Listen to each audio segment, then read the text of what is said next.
Vero was on my list of brands to review primarily because of their piston sealed crown design. This puts them on a short list of new microbrands that have innovated in terms of engineering or manufacturing.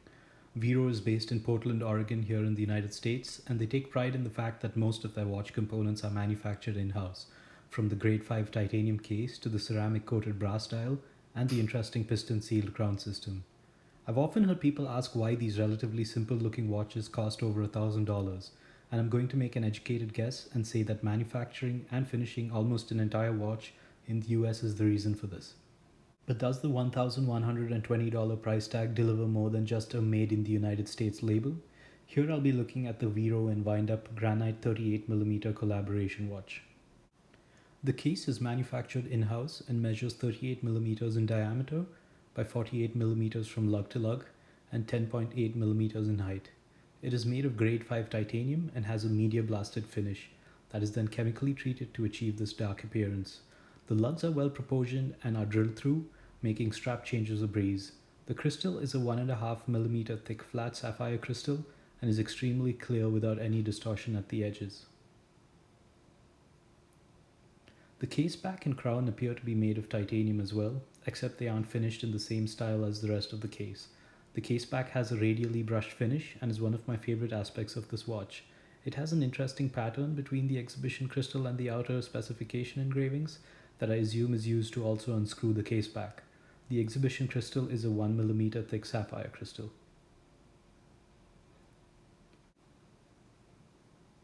The crown is where a lot of the magic happens.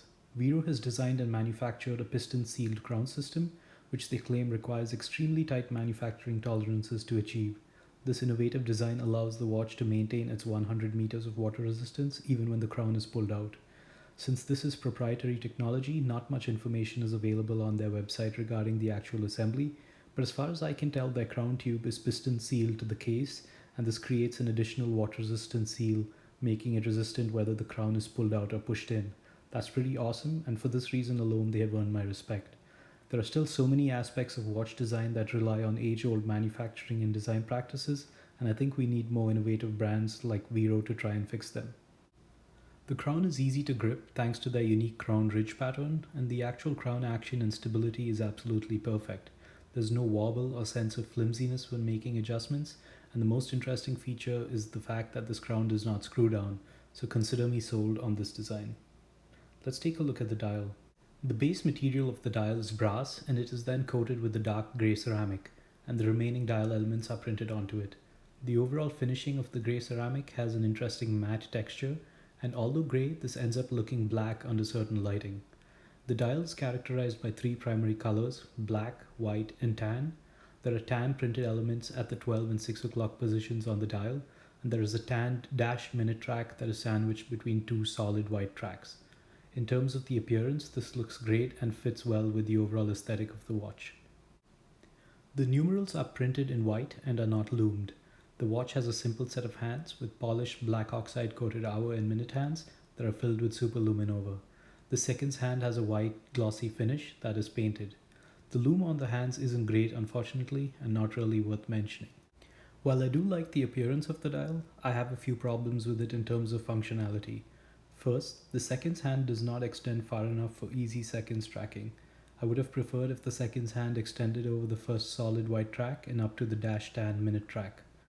I feel this way because of the second point I'd like to make. The tan dash minute track is very difficult to navigate. Typically, you would have markers that are graduated for intervals of 5, where the fifth graduation is larger than the rest or different in some way. Here each graduation is the same, just more dashed lines.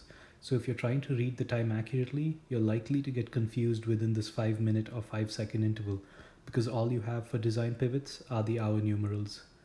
From a design perspective, having a minute or seconds track with elements perpendicular to the hand in focus is tricky, and these tan elements make it somewhat difficult to read exactly what second or minute the hands are pointing to.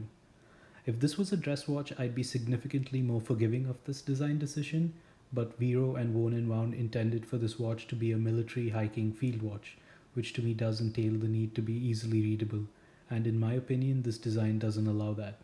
But in terms of overall quality of finishing, I think this watch is excellent with no stray particles, dust or dirt on the dials or hands. So overall, this dial gets my vote for appearance and finishing, just not functionality. Let me know what you think of this in the comments. This watch has a Swiss Celita SW200 movement that is on full display thanks to the exhibition case back. If you've read my other reviews, you'll know that I'm a fan of the SW200, so I don't have a problem with this choice at all. I logged this watch for 3 days and observed an average accuracy of roughly minus 5 seconds per day, with deviations from 0 to minus 10 seconds per day.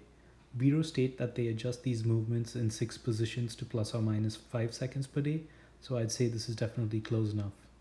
I also appreciate how clean the movement is without any dust or microparticles that you can occasionally see in cheaper watches with the exhibition case backs. Between the clean dial and the clean case back, I'm very impressed with Vero's quality control. The 38 by 48 by 10.8 millimeter dimensions are perfect for my 6¼ inch wrist. I love the way this watch wears, from the perfect case dimensions to the negligible overall weight because of the titanium. It sits low and definitely has a field watch wrist presence. These watches typically ship with WindUp's Model 2 premium straps. The strap is very comfortable and made of high quality materials. I would have preferred if the color of the buckle and hardware matched that of the case, but that might be asking too much considering the case is blasted in oxidized titanium. To wrap things up, I think this watch is very good in terms of build quality, engineering innovation, appearance, and finish. It has a good movement that is regulated to keep tight bounds on accuracy, and it is an extremely comfortable watch to wear. It has managed to capture the Timex-like aesthetic from the 90s for me and packaged it into a watch that is very well made and made in the USA. Personally, the minute track together with the short seconds hand makes it somewhat of a deal breaker for me, but there are plenty of other Vero owners that don't seem to be as bothered about this as I am. But at the original retail price of $1,120, I think this watch does justify its price tag, with the excellent in-house manufacturing and high-quality materials. But I think there are two main characteristics that watch enthusiasts will gravitate towards most. It is proudly made in the USA, and it has a really innovative crown system that is unlike most watches you see today. Thank you for watching this video, and be sure to read the full review in the link below. Leave your comments below and let me know what you think of this watch.